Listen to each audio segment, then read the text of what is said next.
et que nos échanges. La conférence épiscopale nationale du Congo, SENCO, vient de renouveler son soutien au dialogue entre les forces vives de la nation comme voie royale pour résoudre les problèmes en démocratie.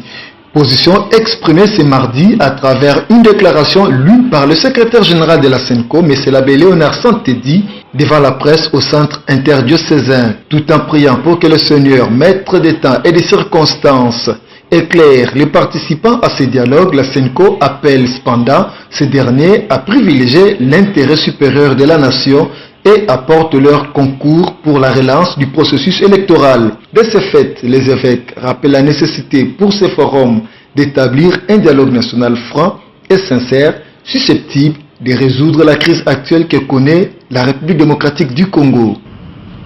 Primo, un dialogue inclusif.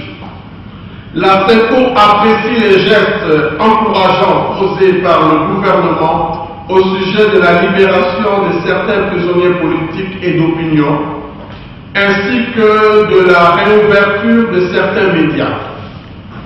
Ces gestes sont de nature à contribuer à la décrispation du climat politique actuel. La SENCO souhaite ardemment voir ces mesures de grâce s'étendre également sur d'autres personnes se trouvant dans les mêmes conditions que celles qui sont libérées. Elle estime qu'un dialogue incluant les grandes familles politiques de l'opposition donnerait plus de chances au pays d'aboutir à la solution de la crise actuelle de manière consensuelle et durable. Secondo, un dialogue dans le respect de la Constitution.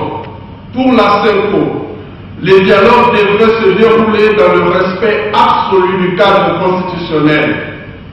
Seul un dialogue qui respecte la Constitution, socle de notre jeune démocratie, en particulier dans ses articles verrouillés ayant trait au mandat présidentiel et à l'alternance démocratique au pouvoir, est capable de ramener la paix, de renforcer la cohésion nationale et d'offrir de meilleures conditions pour la tenue des élections libres, démocratiques et transparentes.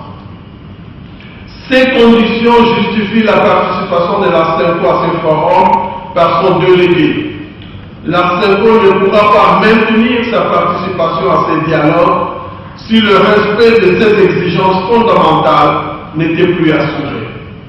La SENCO souhaite en outre que la communauté internationale veille à la bonne application des conclusions et recommandations du dialogue national afin d'éviter de nouveaux blocages qui résulteraient de la mauvaise foi de l'une ou de l'autre des parties. Aussi, la SENCO recommande-t-elle vivement que le groupe international de soutien à la facilitation joue un rôle autant actif qu'efficient.